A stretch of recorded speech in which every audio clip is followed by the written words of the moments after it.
વિશે કેવી હોય તો ચોક્કસ માતા રમાબાઈને તેનો શ્રેય આપવો પડે।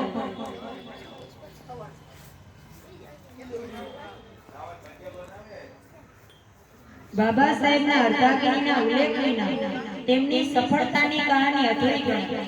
આજે માતા રમાબાઈની જન્મ જયંતિનો દિવસ છે, ત્યારે એ ત્યાગયાત્રીને યાદ કરીએ જેના કારણે આપણને ભીમામાંથી જીનિયસ ડોક્ટર ભીમરાવ આંબેડકર મળ્યા। ભારતીય બંધારણના રચયિતા અને આઝાદ ભારતના પ્રથમ કાયદામંત્રી ડોક્ટર ભીમરાવ આંબેડકર તેમના જીવનમાં ડગલે ને પગલે પડકારોનો સામનો કર્યો, પરંતુ ક્યારે અટક્યા નહીં।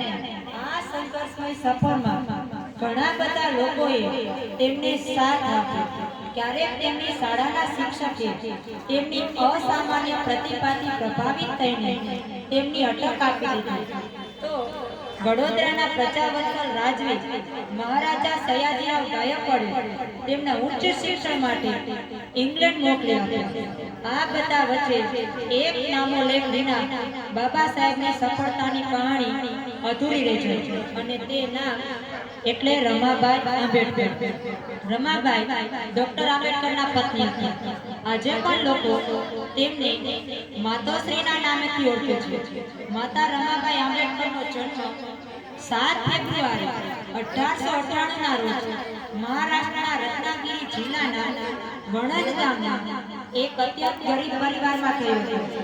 તેઓ પિતા ભીખુ પુત્રે અને માતા રૂકમણી સાથે વણજ ગામમાં નદી કિનારે મહારપુરા વસ્તીમાં રહેતા હતા। તેમને 3 બહેનો અને શંકર નામના એક ભાઈ હતા। શાંતિ જાળવો। તેમના પિતા માછલીઓ ભરેલી ટોપલી બજારમાં પહોંચાડવાનું કામ કરતા હતા। સતત વજન માથે ઉચકવાને કારણે તેમને કાયમ છાતીમાં દર્દની ફરિયાદ રહેતી હતી। રમાબાઈ નાનપણમાં જ માતાને ખોઈ ચૂક્યા હતા।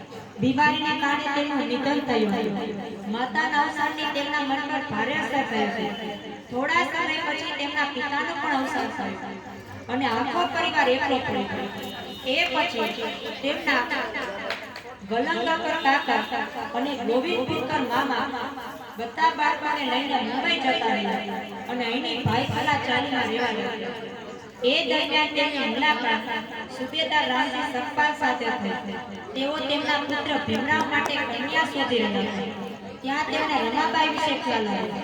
તેઓ રમાબાઈને જોવા ગયા। રમાબાઈ તેમને પસંદ આવ્યા અને તેમણે પુત્ર ભીમરાવ સાથે તેમના લગ્ન કરવાનો નિર્ણય કરી લીધો। લગ્નની તારીખ નક્કી થઈ અને એપ્રિલ 1906 માં રમાબાઈના લગ્ન 9 વર્ષની ઉંમરમાં બોમ્બે ના બાઈકુલા માર્કેટમાં 14 વર્ષના ભીમરાવ સાથે થયા। લગ્ન સમયની પરિસ્થિતિનું કરુણાસભર વર્ણન પદ્મભૂષણ ડોક્ટર ધનંજય ગીરે બાબા સાહેબના જીવન ચરિત્રમાં અદ્ભુત રીતે કર્યું છે। ડોક્ટર આંબેડકર જીવન અને કાર્ય નામના આ પુસ્તકનો ગુજરાતીમાં અનુવાદ મુરજીભાઈ ખુમાણે દેવેન્દ્ર તણિક સાથે મળીને કર્યો છે, જેમાં બાબા સાહેબ અને માતા રમાબાઈના લગ્ન વખતે બાઈકુલા માર્કેટમાં વરસતા વરસાદમાં કેવી રીતે લગ્ન લેવાયા હતા તેનું કરુણાસભર વર્ણન કરે છે। રમાબાઈને ભીમરાવ પ્રેમથી રામુબાઈને બોલાવતા હતા અને તેઓ તેમને સાહેબ કહીને બોલાવતા હતા। લગ્ન પછી તરત જ રમાબાઈને સમજાઈ ગયું હતું કે વંચિત વર્ગોનું ઉત્થાન જ બાબા સાહેબના જીવનનું લક્ષ્ય છે, અને એ ત્યારે જ સંભવ હતું જ્યારે તે ખુદ એટલા શિક્ષિત છે કે પૂરા દેશમાં શિક્ષણની મશાલ પ્રગટાવી શકે। બાબા સાહેબના આ સંઘર્ષમાં રમાબાઈએ તેમના છેલ્લા શ્વાસ સુધી સાથ આપ્યો। બાબા સાહેબે પણ પોતાના જીવનમાં રમાબાઈના યોગદાનને ખૂબ જ મહત્વપૂર્ણ માન્યું છે। તેમણે પોતાના પુસ્તક થોટ્સ ઓન પાકિસ્તાનને રમાબાઈને સમર્પિત કરતા લખ્યું કે તેમને મામૂલી ભીમાથી ડોક્ટર આંબેડકર બનવાનો શ્રેય રમાબાઈને જાય છે।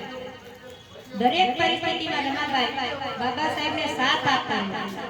બાબા સાહેબ વર્ષો સુધી પોતાના શિક્ષણ માટે બહાર રહ્યા અને એ સમયમાં લોકોની ખરી ખોટી વાતો સાંભળવાની સાથે પણ રમાબાઈએ ઘર સંભાળી રાખ્યું. ક્યારેક તે કોઈ ઘેર જઈને ઉઠલા બેસતા તો ઘણીવાર બીજાના ઘરોમાં જઈને કામ કરતા. તેઓ દરેક નાનું મોટું કામ કરી આજીવિકા મેળવતા અને બાબા સાહેબના શિક્ષણના ખર્ચ માટે પણ મદદ કરતા. જીવનની ચાહુલા તેના અને બાબા સાહેબના 5 બાળકો માટે માત્ર યશવંત જ જીવિત નહીં, તેમ છતાં પણ રમાબાઈ હિંમત હારી અને બાબા સાહેબનું મનોબળ વધારતા રહ્યા. બાબા સાહેબ અને આ દેશના લોકો પ્રત્યે જે સમર્પણ રમાબાઈનું હતું તેને જોતા ઘણા લેખકોએ તેમને ત્યાગવંતીનું સન્માન આપ્યું. આજે બાબા સાહેબ આંબેડકરની જેમ જ માતા રમાબાઈના જીવન પર પણ નાટક, ફિલ્મ વગેરે બને છે. તેમના નામ પર દેશની ઘણી સંસ્થાઓના નામ પણ રાખવામાં છે. તેમના પર રમાઈ, ત્યાગવંતી, રમા માઉલી અને પ્રિયરામ જેવા શીર્ષકોથી પુસ્તકો લખાયા છે. પૂરા 29 વર્ષ સુધી બાબા સાહેબનો સાથ નિભાવ્યા પછી 1935 ની 27મી મેના દિવસે એક લાંબી બીમારીના કારણે માતા રમાબાઈનું નિધન થયું. આ તો તેમનું સમગ્ર જીવન ચરિત્ર મેં તમને ટૂંકમાં જણાવ્યું છે. હવે અહીંયા હું મારી વાણીને વિરામ આપું છું અને હું નમ્ર વિનંતી કરું છું કે કરણ પણ અહીંયા આવીને થોડુંક આપણને